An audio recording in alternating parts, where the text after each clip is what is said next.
В этом огромном заброшенном ангаре, расположенном в Силиконовой долине под Сан-Франциско, начинается турнир фанатов летного дела.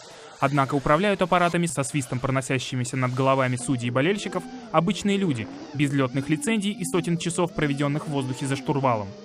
Гонки дронов в точности симулируют ощущения в кабине пилотов. Вы летите в трехмерном пространстве с другими летчиками, и вы можете делать высокорискованные маневры, пролетать через метровые арки и даже сталкиваться в воздухе. При всем этом никто из ребят не погибает. Это весело, громко и абсолютно безопасно.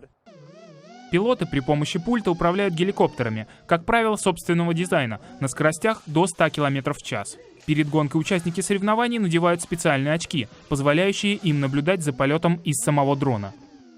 Это полностью погружает вас в ощущение полета. Как только вы надеваете очки, вы находитесь в геликоптере. Поэтому сразу после взлета у вас создается полное ощущение полета. Для многих этих пилотов гонки дронов — главная страсть жизни.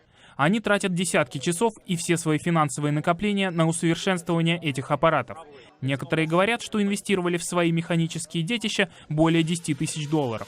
И это сумасшествие, скажете вы. Прямая дорога к разорению. Однако не торопитесь. Быть пилотом одного из этих геликоптеров может быть весьма прибыльно. К примеру, в марте 2016 года в Дубае прошел мировой дрон-при по беспилотному спорту с призовым фондом в 250 тысяч долларов. Победу в нем одержал 15-летний британец Люк Беннистер.